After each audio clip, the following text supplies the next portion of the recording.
of all this nonsense that we've already discussed earlier in the show. We're talking some fancy football. No. The three people I think that listen to the show, I think two have given up on their season and one probably doesn't even know what you're talking about. So, okay. Well, right. I just needed my props on Zach Ertz because I was completely right about Zach. Right. Well, what about that Jordy Nelson thing? What about how that's working out for you? Look, Jordy would still be fine if it wasn't for Aaron Hurts. I mean, he would still be a top guy, but I don't worry too much with that. Okay, you would have him on your team too. You know it. Now with Brent Hundley throwing to him, it's not so good, or whatever you say his name. Right. Well, what about the Pierre Garçon thing? Pierre Garçon is having a good year. He's having a good year. Check him out. Is he not hurt yet? Mm-mm. No. Is it coming? Is it coming soon? Give you some stats. All right, give me some stats real quick. Okay, hold on one second. I'll go to my Pierre Garçon stat machine. Yeah, because I keep in my iPhone. Your iPhone 4. 4S. Get it right. I'm sorry. Yeah, very disrespectful of you. Let's see. Players, Garçon. Oh, let's see. He's right up there with Blake Bortles. All right, so, he had 6 catches for 81 yards, 3 catches for 26, not a good game. 7 catches for 142, 4 for 36, not very good. 8 for 94 yards, and 5 for 55. So not a terrible season. I mean, if you really look at him, he's ranked out of receivers. He's the 21st ranked receiver, averaging 10 points a game. Not bad for receivers, not great for fantasy owners. So. Oh, well, yeah, if you get a PPR league that gives you a point per reception and every 10 yards, he's averaging probably close to 10 to 12 points a game, which isn't bad. Yeah. It's not, what was it? How big was the contract? 16 mil, something like that. It's not. Do you see another receiver on that team? Huh? I don't know. I don't watch that team. Your boy Marquise Goodwin's on there. And all he was a track star and punt returner in Buffalo, and he goes to San Francisco and he's a third receiver. Something like that. Yeah, I'm sorry. I disrespect. He was not a track star. It was a long jump. That's his thing. Yeah, that's his thing. Yeah. All right. Yeah. All right. Big showdown in CCW this weekend, correct? Oh, yeah. Yeah. That's what everybody should be doing this weekend, correct? That is true. It's definitely a good time to be had at CCW this weekend. Should have a really big show. So we got the Monster Abyss is coming for our Halloween show. We're going to Sikeston, Missouri, to the National Guard Armory. And this will be the first time that there's been a show in Sikeston in probably 10 years.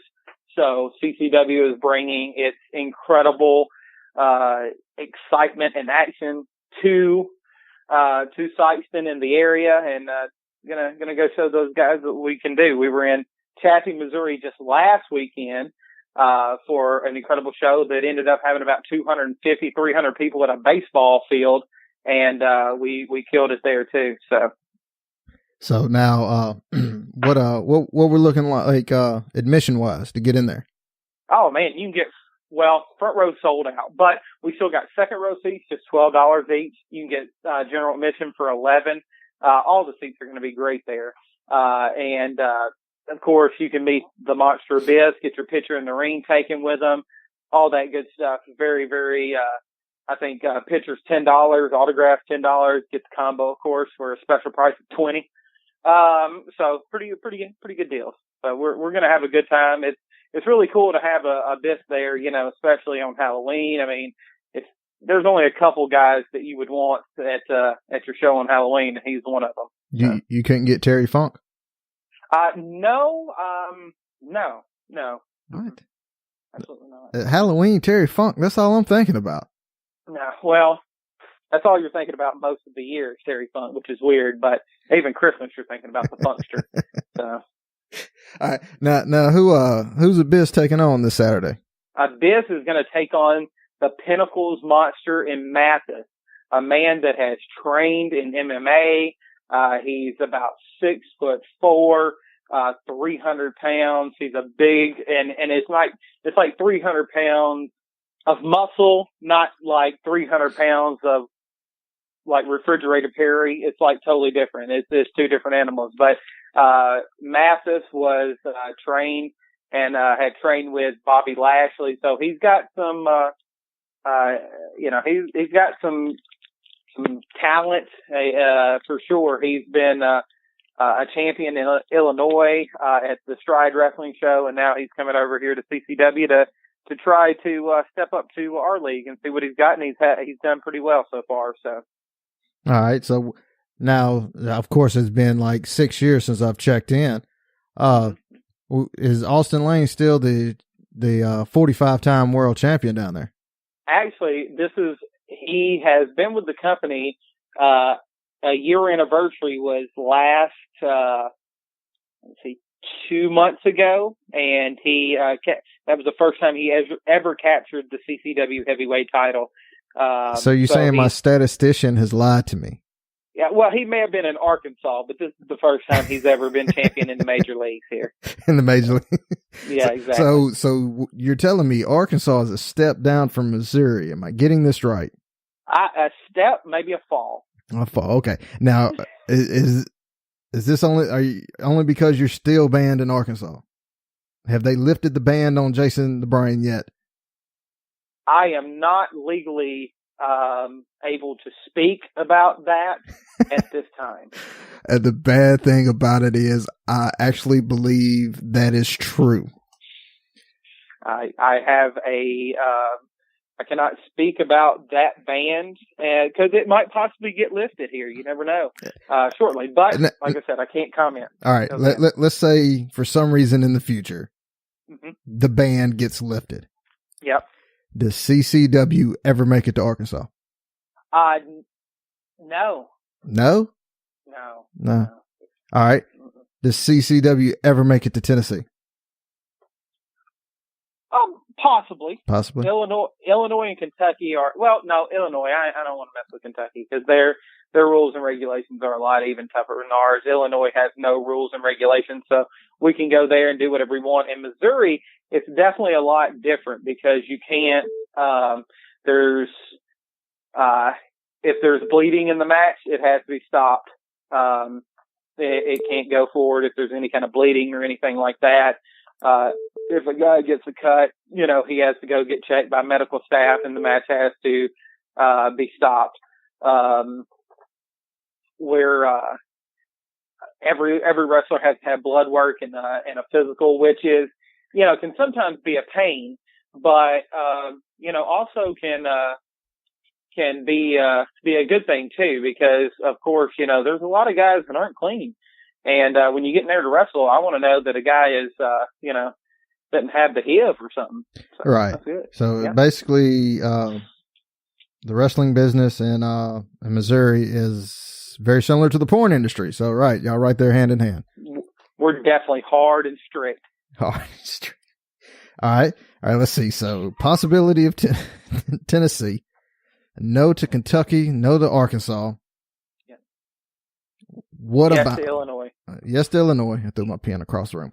What about Mississippi? Does CCW ever make it to Mississippi? Man, there's the same possibility as for Tennessee. It would have to be a good venue. It would have to be a lot of, they would have to coerce us in there because really in Mississippi right now is, not a lot of good wrestling going on. So, just to be honest with you, there's not really much going on where people are going to go out and see. It's the same old stuff, every month. So this is the, it's a lot different than us.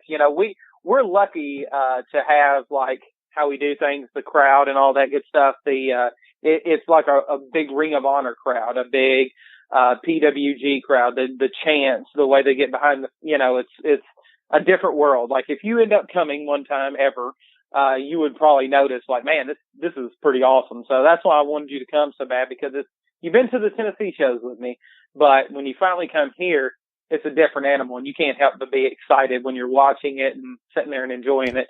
It was you were with me with X-Pac, but just to go out and witness when Billy Gunn's music hit and he comes out and he's doing his tag team thing. It's pretty awesome. So, all right. So let's say you still got this thing running, and we'll go 10. We'll go 10 years. Mm-hmm.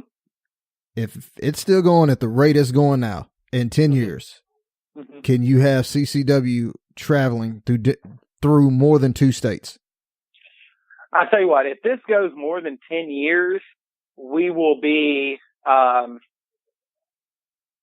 we'll have a TV deal. We'll be a pretty strong, I mean, it's hard to say that we could compete with Ring of Honor just because of the stuff they have, but I think we could be the largest indie promotion in America. Yeah. Well, I mean, I'm pretty sure you don't have the money backing that Ring of Honor has. Not yet. Not yet. So you're saying that's coming? Are you working on the loan? Well, I would love for it to come. I mean, like I said, in 10 years, a lot of stuff could happen. So I hope it would happen in 10 years. So are you saying in 10 years, you're saying it right here, in 10 years, CCW signs Ric Flair? Maybe David. Maybe who? Maybe David. Yeah, David Flair. Oh, that's cool. That's cool. Yeah. All right. Who else we got on the card this weekend? Oh, man, we have a world title match. CCW world title match between the Human Highlight Reel, the best of the best, Austin Lane, taking on the Farmer, Billy Hills. And I'm going to shoot you a video after this that's from Facebook.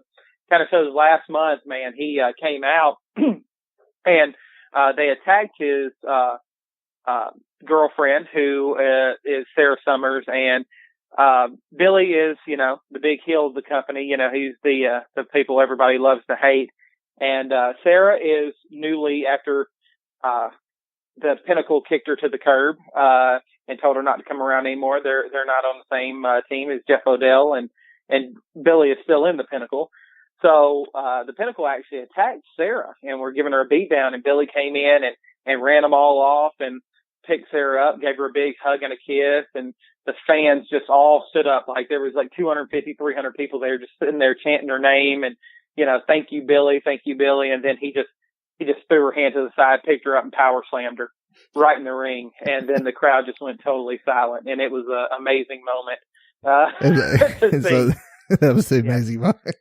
Yeah, exactly. So he lived every man's dream. So basically, was it a Triple H Stone Cold Lita beatdown type thing? No, that was it. It was just the big slam, and I think it just silenced everybody and shocked everybody. So we didn't go as far as they did that night. No, absolutely not. No, he Billy is like I said, one of the most hated guys, if not the most hated guy here at CCW. And he will be taking on Austin Lane for the championship, as Billy has, Billy had a good chance at winning the Global Force Grand Championship, as he was giving it to EC3. They were having a pretty competitive match, and Billy took a bad fall and fractured a rib, and he couldn't hardly breathe, and that really just, kind of had it went downhill from there for Billy. So is the rib injury going to play a part this Saturday?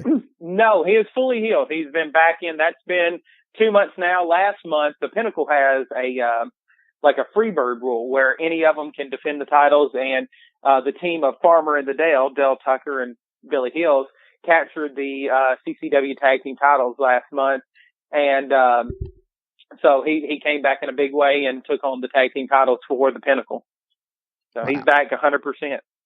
There it is. Look, so you're telling me right now Austin Lane's going to lose? That's what it sounds like. It sounds like you're telling me Austin Lane is going to lose this weekend. All I'm telling you is Austin Lane is not going to have an easy night. Wow.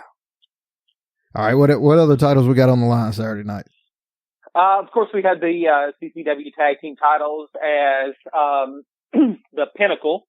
Hollis Giroux, the former CCW champion, and his partner Damone, representing the Pinnacle, will defend the titles against the LA Hustlers. And the Hustlers, I don't know, I'm pretty sure you met the Hustlers before in Byhalia and a couple other places. They talk a lot. They run their mouth a whole bunch, on Facebook and in person.